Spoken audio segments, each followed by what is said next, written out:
亲爱的朋友们，大家好，欢迎观看普惠中医，我是子墨。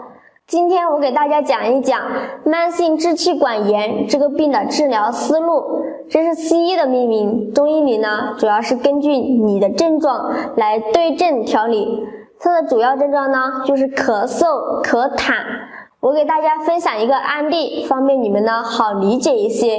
它的情况是这样的，有一位62岁的朋友咳嗽，并且呢咳出白痰，已经有3年了，颜色比较清晰，以前在医院诊断过，说是慢性支气管炎。他吃了很多药，但一直呢反反复复的，他的舌头颜色比较淡，而且特别怕冷，说明他长期生病，身体比较虚，而且呢是阳虚，他的舌苔上有一层白苔很厚，这就是痰湿的表现。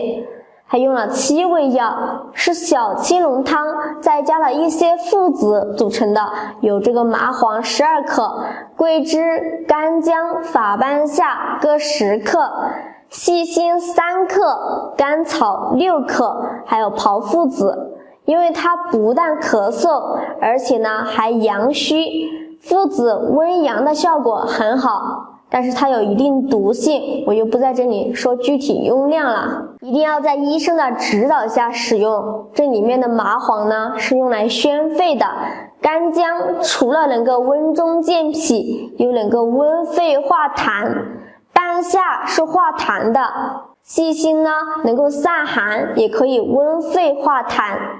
但咳黄痰或者是黄绿色的痰就不适合用这个方子了。从这个方子就可以看出来，我们治疗慢性支气管炎主要就是宣肺和健脾。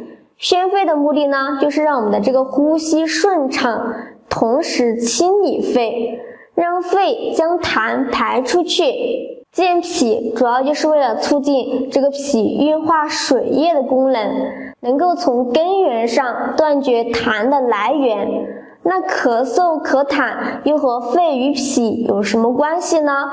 肺是负责呼吸功能的，它在身体水液的代谢中也有一定的作用。如果我们呼吸不顺畅，这个水液呢就不能正常代谢了，就会咳嗽，甚至是水液堆积生成痰。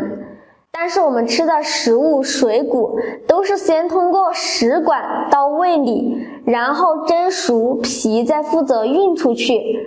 那要是运化慢了，或者是不运化了，就会留在脾胃里面生痰生湿。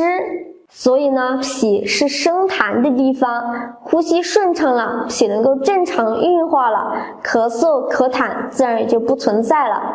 今天我就讲到这里了，喜欢我视频的人呢可以点赞，顺便转发收藏一下，有健康问题呢也可以私信我帮你辩证分析一下。